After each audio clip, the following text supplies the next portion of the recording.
살면서 여러 가지 위기를 맞이하면서 살아갑니다. 가벼운 그런 위기도 있지만 우리 영혼이 신음하고 또 영혼이 흔들릴 정도로 심각한 위기를 맞이하기도 합니다. 우리가 읽은 이 시편 31편의 말씀은 그런 영혼의 위기, 영혼의 고통에 대해서 말씀을 하고 있습니다. 그저 잠시 지나가는 그런 위기가 아니라 자기 스스로는 빠져나올 수 없는 깊은 수렁에 빠진 것과 같은 그러한 위기를 말씀하고 있습니다. 그래서 오늘 9절부터 16절 말씀을 읽었는데 그 인간의 그 고통, 심각한 영혼의 위기를 아주 잘 표현한 구절입니다. 그래서 교회가 고난주간에 이 시편 31편 9절부터 16절을 교동문으로 읽을 정도로 그렇게 성경에서 고난에 대해서 아주 잘 표현한 말씀인데 9절 말씀을 보시면 여호와여 내가 고통 중에 있사오니 내게 은혜를 베푸소서. 내가 근심 때문에 눈과 영혼과 몸이 쇠하였나이다 그랬습니다. 자신이 겪고 있는 고통으로 그리고 근심으로 말미암아서 눈과 영혼과 몸이 쇠하여졌다고 하나님 앞에 호소합니다. 단순히 육체적인 고통이 아니죠. 정신적으로 겪는 고통이 아닙니다. 이 시인의 전 존재를 흔들어버리는 그리고 쇠약하게 만들어버리는 그런 고통을 지금 당하고 있는 것입니다. 여러분, 살면서 고통을 당하지 않는 사람이 어디가 있습니까? 살면서 고통 없는 무풍지대 가운데 사는 사람은 없습니다. 크고 작은 시험 가운데 시련 속에서 인생을 헤쳐나가지 않는 사람이 어디가 있습니까? 다 우리가 시험과 시련을 겪고 살아갑니다. 그러나 지금 31편에서 말하는 이 고난은 시인이 이전에 경험한 그런 고난과는 다른 고난이었습니다. 이전에 경험했던 고난과는 다른 고난인데 오늘 우리가 이 시인의 고난을 생각해 보고 그리고 이 시인이 그 고난을 겪고 난 이후에 우리에게 조언하는 말을 우리가 같이 들어보려고 합니다. 첫 번째로 이 시인의 고난은 장기화된 고난이었다. 한순간 어려움을 당하다가 지나가는 그런 고난이 아니었습니다. 마치 빠져나가지 못하는 덫에 걸린 것처럼 빠져나가려고 하면 나가려고 할수록 더욱더 깊이 옥죄어오는 올무에서 걸린 것처럼 그렇게 시인을 신음하게 만들고 쇠약하게 만들었습니다. 그런데 이것이 짧은 기간이 아니에요. 이게 매우 오래 되어지는 고난으로 다가오는 것입니다. 10절 말씀을 보시면 내 일생을 슬픔으로 보내며 나의 연수를 탄식으로 보낸다 그랬습니다. 내 인생이 슬픔 가운데 빠졌고 내 해 연수가 탄식으로 보내며 내 기력이 나의 죄악 때문에 약하여지며 나의 뼈가 쇠하도소이다. 여러분, 슬픔과 탄식이 이 시인의 삶을 뒤덮었습니다. 우리가 상상해 보면 시인은 웃음을 잃어버렸을 것입니다. 정말 아무런 근심이 없는 이 웃음을 잃어버렸고 하루하루의 삶이 고통 가운데 지내게 되는 삶입니다. 그 슬픔이 물러가지 않았습니다. 그 슬픔이 자신의 삶에 꽉 차고 자리 잡은 것 같이 보였습니다.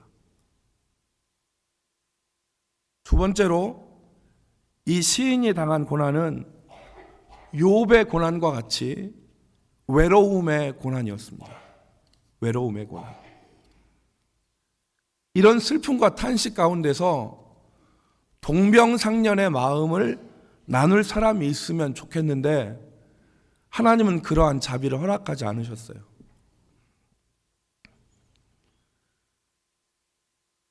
너의 마음이 그러냐? 그리고 마음을 같이 좀 나눌 수 있는 사람이 한 사람이라도 옆에 있었으면 좋겠는데 그런 사람이 없어요.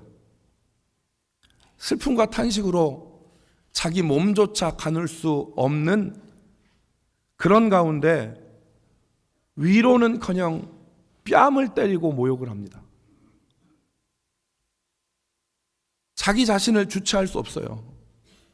비틀거리고 슬픔과 신음 가운데 있는데 옆에 와서 뺨을 때리고 쥐어 흔들어서 쓰러지게 만드는 겁니다. 11절 말씀을 보면 거기 그렇게 말하죠. 내가 모든 대적들 때문에 욕을 당하고 내 이웃에게서는 심히 당하니 내 친구가 놀라고 길에서 보는 자가 나를 피하나이다. 여러분, 욥은 하루아침에 재산을 다 잃어버렸습니다. 하루아침에 자식을 다 잃어버렸습니다. 그리고 몸에는 심각한 중병이 들었습니다. 그런 욥에게 멀리서 친구들 3명이 찾아왔는데 이 친구들이 욥을 위로하는 게 아니라 욥과 같이 마음을 나누는 게 아니라 욥을 정죄합니다. 네가 죄를 짓지 않고 이런 고난이 내게 왜 오느냐? 아니 땐 굴뚝에 연기 나겠느냐? 너는 하나님께 회개하라. 욥을 정죄하죠.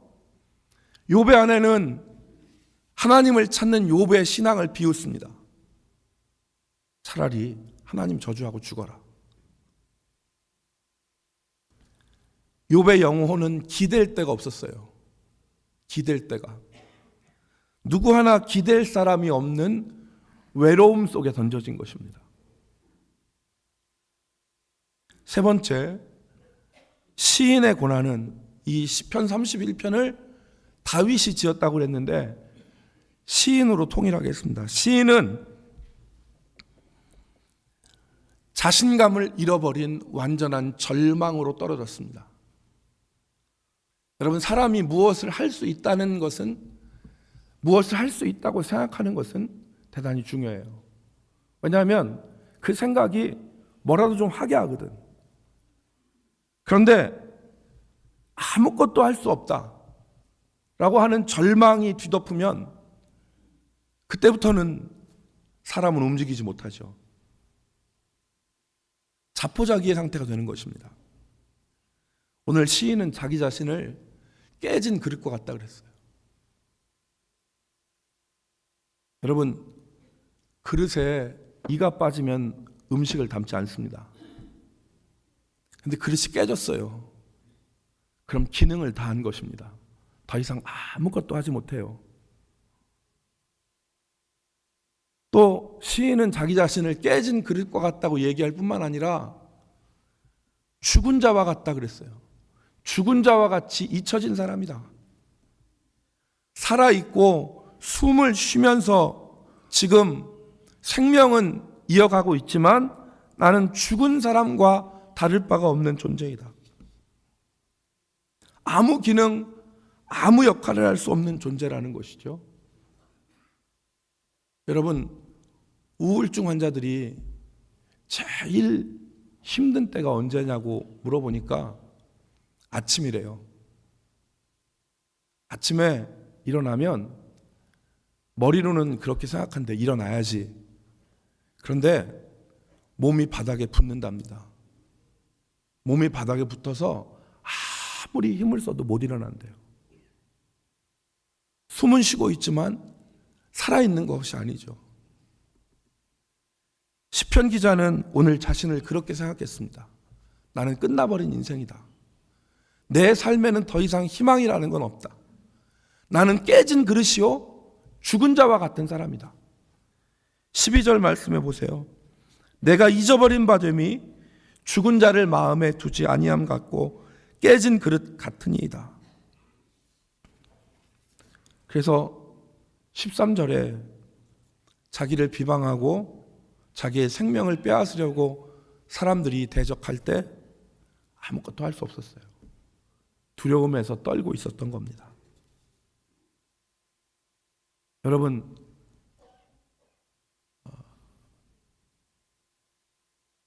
사람을 존재 자체로 대하는 관계는 대단히 좋은 관계예요. 근데 요즘 현대 사회가 사람을 존재 자체로 대하지 않습니다. 그 사람의 소유와 그 사람의 업적, 그 사람의 기능으로 그 사람을 판단해요. 있는 나 그대로를 봐주면 좋을 텐데 이 사람이 뭘 할 수 있는지, 얼마를 가졌는지, 어떤 능력이 있는지에 따라서 다 사람들이 평가하잖아요. 우리를 존재 자체로 대해주는 것은 부모님이나 아니면 오래된 친구 같은 경우에는 그렇게 대하는데, 직장에서 여러분 일 못 해보세요. 당장 나가라고 합니다. 내가 가진 소유, 내가 가진 업적, 내가 가진 기능으로 다 판단하는데 나는 깨진 그릇이에요. 아무것도 할 수 없어요.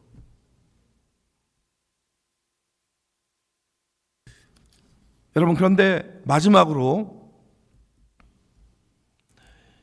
이 시인의 고통은 하나님과의 관계에서 단절의 원인이에요. 하나님과의 관계에서 단절. 12절 말씀에서 내가 잊어버린 바 됨이 죽은 자를 마음에 두지 아니함 같다 그랬는데, 여기서 잊어버리는 것은 하나님께 잊어버렸다는 얘기예요. 하나님이 나를 기억하시지 않는 것 같다. 예전에는 기도하면 응답도 있는 것 같고, 하나님이 내 삶에 은혜도 주시는 것 같고, 하나님이 내게 역사도 허락하여 주셨는데, 지금은 전혀 그런 거 없어. 하나님의 역사도, 하나님의 돌보심도, 하나님의 은혜도 모두 다 중단된 것 같고, 하나님이 나를 잊어버리신 것 같다. 여러분, 이 시편의 마지막 부분인 22절 말씀에 보면 시인이 거기 한 말이 기록되어 있습니다. 그 한 말이 뭐냐면, 내가 주의 목전에서 끊어졌다 하였사오나. 시인이 한 말이에요. 내가 전에 주의 목전에서 내가 끊어졌다. 하나님과의 관계에서 단절되어 버렸다. 나는 하나님에게서 끊어진 사람이고, 하나님이 나를 잊어버린 같은 사람이고. 여러분, 그러니까 무슨 낙이 있겠어요? 하나님은 나를 잊어버리신 것 같고, 하나님의 목전에서 끊어진 것 같고, 나는 깨진 그릇과 같이 아무런 기능도 발휘하지 못하고, 사람들 가운데는 나에게 동병상련의 마음을 나눌 수 있는 영혼을 기댈 사람도 없고, 이 고난은 쉽게 끝날 것 같지 않은 내 연수와 내 모든 생애가 슬픔과 탄식 가운데 있는 형편에 있는 이 시인, 얼마나 괴롭겠습니까? 아마 이 시인이 오늘 본문 10절의 하반절 말씀 보면, 내 기력이 나의 죄악 때문에 약하여지며 나의 뼈가 쇠하도소이다 그랬습니다. 어떤 죄인지는 모르겠어요. 그러나 이 죄악이 나를 쇠약하게 만들고 나를 두려움에 빠지게 만들었다는 겁니다. 여러분, 이 시인은 신앙생활 처음 한 사람 안 같아요. 시편 31편 읽어보면 이 사람이 믿음 가운데서 여기까지 왔는데, 그래서 크고 작은 모든 고난들을 이기고 하나님의 은혜로 여기까지 왔는데, 지금 겪고 있는 이 고난은 좀 달라 보입니다. 잠시의 고난이 아니라 시인의 신앙을 통째로 무너뜨리거나 삼켜버릴 것 같은, 그래서 이렇게 끝날 것 같은, 그의 인생이 이렇게 끝날 것 같은 고난 가운데 있게 된 것입니다. 이 시편 기자가 오늘 우리에게 조언합니다. 먼저 고난을 겪은 사람으로 조언합니다. 그 조언을 우리가 같이 들어보려고 합니다. 첫 번째 시인이 말하는 것은 하나님께 나아갈 때 강하고 담대하라는 것입니다. 강하고 담대하라. 우리 같이 따라합시다. 강하고 담대하라. 시편 기자가 마지막 절이자 결론인 24절에서 이렇게 말합니다. 여호와를 바라는 너희들아 강하고 담대하라. 여러분, 아무리 하나님에게서 끊어진 것 같고 죄악으로 인하여 신음하고 하나님 앞에서 잊혀진 것 같고 깨진 그릇 것 같다 하더라도 이 사람에게 지금 무슨 희망이 남아 있겠어요? 무슨 희망이 남아 있겠어요? 하나님은 내게 응답하지 않으시고 나는 깨진 그릇 것 같이 내 삶은 다 산산이 깨어진 것 같고 내가 기도하고 바랬던 것들은 다 이루어지지 않는 것 같고 어려운 문제가 나를 짓누르고 그래서 내가 두려움 가운데 빠져있는 이 사람이 하나님 앞에서 어떻게 살아가겠습니까? 이 사람의 삶의 모습은 죽은 시체처럼 숨을 쉬지만 마치 죽은 사람처럼 하루하루를 살아가는 것밖에 방법이 없어요. 그렇게 살아갈 수밖에 없습니다. 그런데 시인은 오늘 얘기해요. 하나님을 바라는 데 있어서 강하고 담대하라. 하나님을 바라는 데 있어서 죽은 자처럼 믿음 생활하지 말아라. 오히려 하나님을 바라는 데 있어서 강하고 담대하라. 여러분, 시인이 14절과 15절에 믿음을 고백합니다. 14절과 15절이 믿음의 정수인데 우리 14절과 15절을 같이 읽겠습니다. 여호와여, 시작. 여호와여, 그리하여도 나는 주께 의지하고 말하기를 주는 내 하나님이시라 하였나이다. 나의 앞날이 주의 손에 있사오니 내 원수들과 나를 핍박하는 자들의 손에서 나를 건져주소서. 아멘. 이게 시인이 하나님 앞에 나간 거예요. 지금 삶은 1%의 희망도 없어요. 정말 아무 희망도 없습니다. 그러나 시인이 고백합니다. 나는 여전히 그렇지만 주는 나의 하나님이십니다. 고백해요. 그리고 나의 앞날이 주의 손에 있사오니 내 원수들과 나를 핍박하는 자들의 손에서 나를 건져 주옵소서. 이게 시인의 고백이에요. 여러분, 우리가 아무리 시험 가운데 짓눌림을 당하고 이 시험이 좀처럼 내게서 떠나지 않고 오래오래 가고 그리고 이 시험이 나를 둘러 덮어서 내 인생이 여기서 끝나고 내가 쇠약해진다 할지라도 오늘 시인은 우리에게 조언합니다. 여호와를 바라는 너희들아 강하고 담대하라. 하나님 앞에 나갈 때 강하고 담대하라는 것입니다. 슬픔이 와도 고난이 와도 주를 바라는 그 마음에 있어서 강하고 담대하게 하나님을 바라라. 여러분, 자신의 몸 하나 가눌 수 없는 그런 고난 가운데서, 그런 어려움 가운데서 믿음의 고백을 했습니다. 주는 나의 하나님이시라. 나의 앞날이 주의 손에 있사오니 나의 원수들과 나를 대적하는 모든 자들의 손에서 나를 건져 주옵소서. 여러분, 하나님을 의지하여 하나님 앞에 건 인생은 결코 손해보지 않습니다. 하나님을 의지해서 정말 세상에 있는 어떤 주식이나 아니면 비트코인에다가 인생 걸으면 와장창 할 수 있어요. 그러나 하나님께 인생 건 그 삶은 결코 손해보지 않습니다.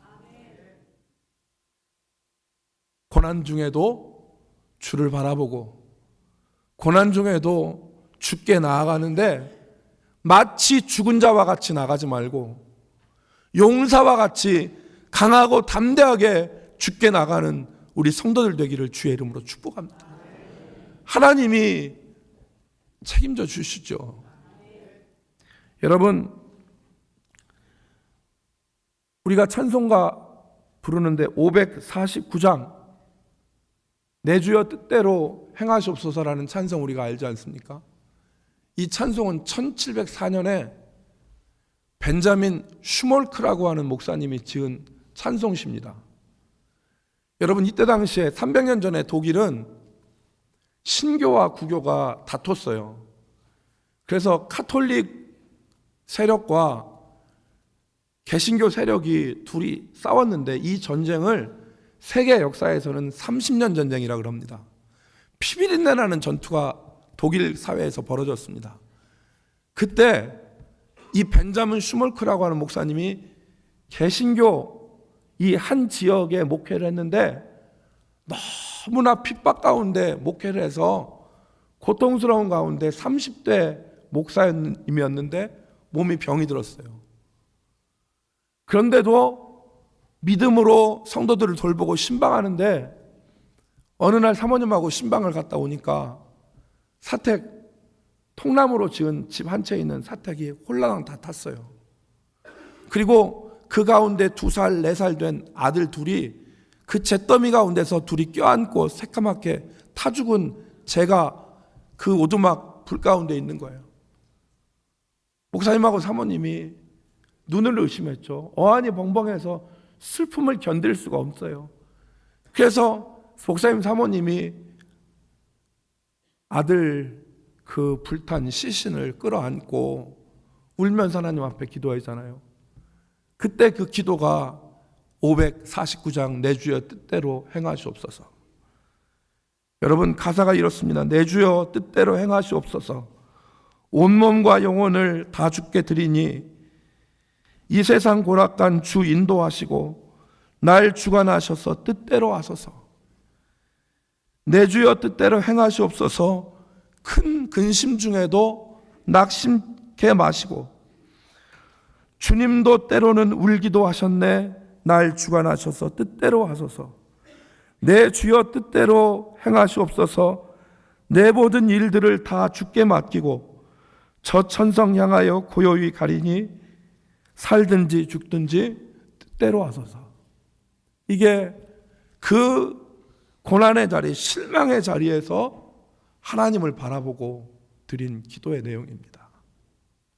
성도 여러분, 지금 남한테 말하지 못하고 드러내지 못하는 그런 고난 가운데 시편 31편에 이 시인처럼 나는 깨진 그릇과 같고 나는 죽은 자와 같이 하나님 앞에 잊혀졌으며 나에게는 소망이 없고 사방에 나를 둘러싸는 원수의 대적들의 이 침범 가운데서 내 영혼이 아무런 힘을 펴지 못할 때 주를 바라보는 믿음의 눈이 열려지기를 주의 이름으로 축복합니다.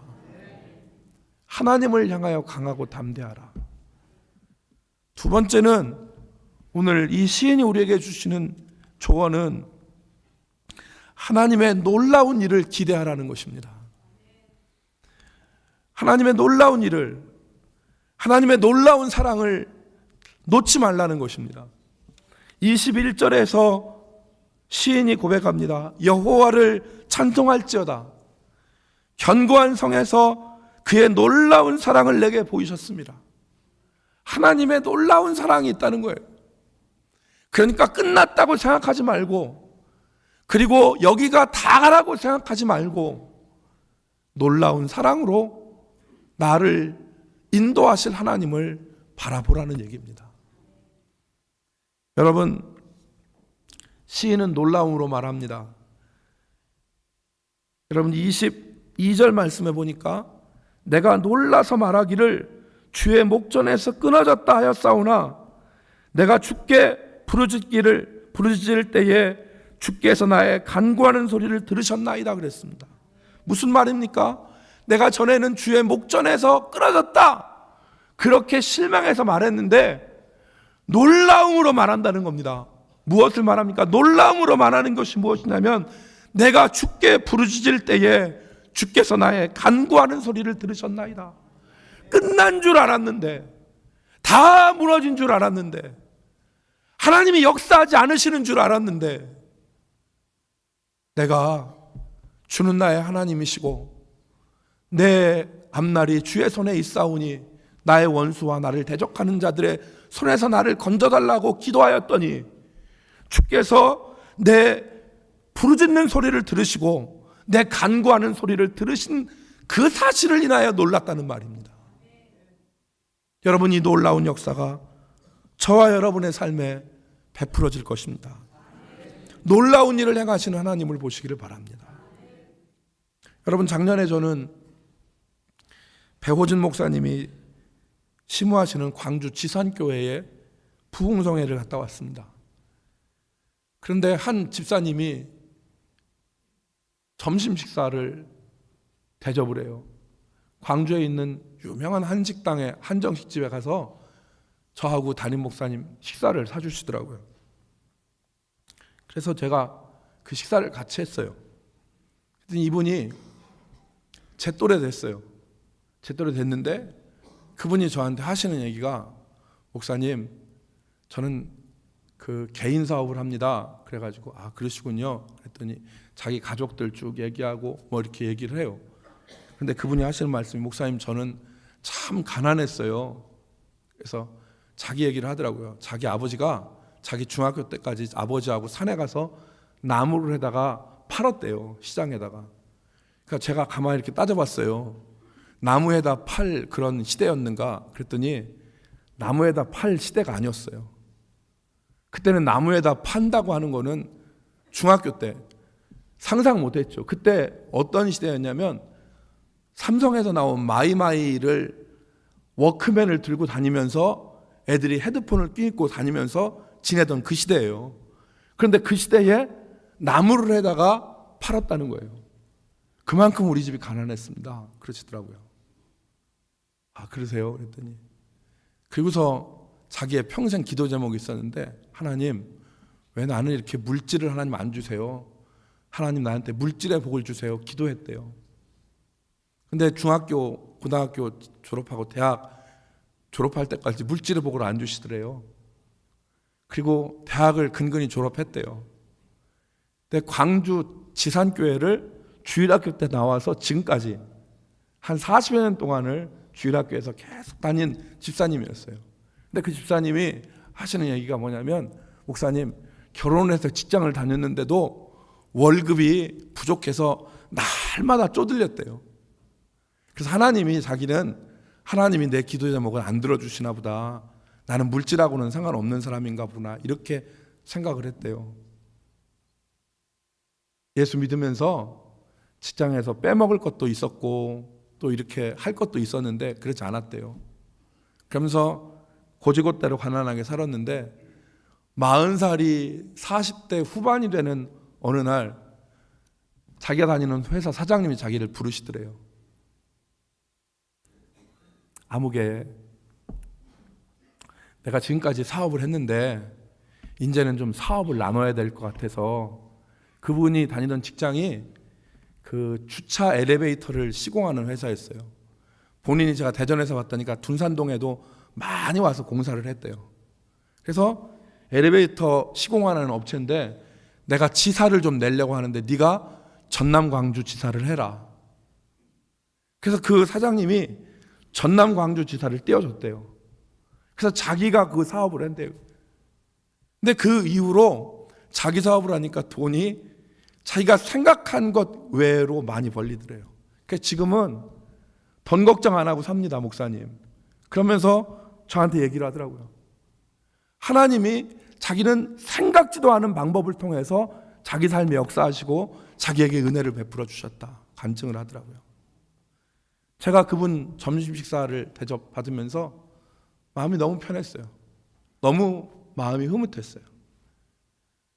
사랑하는 성도 여러분, 하나님은 놀라운 일로 우리의 삶에 역사하시는 하나님입니다. 우리가 기대한 것, 우리가 생각한 것 이상으로 놀랍게 역사하시는 하나님이에요. 여러분, 우리 교회에 한 분이 10년 이상 동안을 자식을 위해서 하나님 앞에 기도하고 헌금하더라고요. 자식을 위해서 기도하고 헌금하는데 내가 누구라고 얘기하면 여러분들 바로 알아서 얘기 안 하랍니다. 그런데 저는 알죠. 그 절절히 자식을 위해서 써요. 글자도 그냥 흘려 쓰는 게 아니에요. 자식을 위해서 이름 한자 한자 절절히 정자로 써요. 제가 보기에 10년 전에 제가 보기에 하나님이 이 기도를 응답하실라나 이런 마음이 들었어요. 그런데 하나님이 응답하시더라고. 그 자식이 잘 됐어요. 그 자식이 잘 됐어요. 하나님은 아세요? 하나님이 정말 안 될 것 같은 기도 제목인데 하나님 앞에 믿음을 가지고 기도하니까 하나님은 놀라운 일을 행하시더라고요. 여러분, 오늘 시편 기자는 말합니다. 오늘 우리 말씀을 좀 정리할게요. 시편 기자는 정말 고통스러운 기간을 지냈어요. 아무도 곁에 서 있지 않고 하나님은 자신에게 문을 닫아버리신 것 같고, 그리고 자기는 깨진 그릇과 같이 삶이 모두 산산조각이 난 그런 고통 가운데 신음하면서 살았으나 죽은 자와 같이 살아가는 그런 상황 가운데 이 시인은 하나님을 버리지 않았습니다. 하나님을 강하고 담대한 믿음으로 바라봤죠. 그 믿음에 하나님은 놀라운 일로 역사하셨습니다. 우리 모든 성도들이 하나님 앞에 이 믿음을 가지고 살길 바랍니다. 우리의 인생이 끝난 것이 아닙니다. 내 삶이 여기서 종지부가 찢어지는 것이 아니라 역사하시는 하나님, 놀라운 일을 행하시는 그 하나님이 여전히 우리를 붙들고 계시다는 것을 기억하면서 하나님을 향하여 강하고 담대하는, 그리고 3절의 말씀처럼 여호와를 사랑하는, 그래서 여호와는 진실한 자를 보호하시고 교만하게 행하는 자에게 엄중히 갚으시는 하나님이심을 기억하여 하나님 앞에 믿음으로 나아갈 수 있는 저와 여러분 되시기를 주의 이름으로 축복합니다. 기도하겠습니다. 살아계신 하나님, 우리가 짧은 생각과 믿음으로 하나님을 쉽게 포기하지 않게 하시고, 오늘 시편 말씀처럼 너희는 여호와를 바랄 때 강하고 담대하라고 하신 말씀처럼 하나님을 향하여 소망을 두고 믿음의 눈을 들어 주를 바라보게 하여 주시며, 우리의 입술로 여전히 여호와는 나의 하나님이시고 내 인생의 주인됨을 고백하게 하여 주옵소서. 나의 앞날이 주의 손에 있사오니 나의 원수들과 나를 핍박하는 자들의 손에서 나를 건지시옵소서. 하나님 앞에 기도한 이 시편 기자의 기도가 우리 기도가 되게 하시고, 하나님을 의지할 때 놀라운 일을 행하시는 하나님을 우리가 경험하게 하여 주옵소서.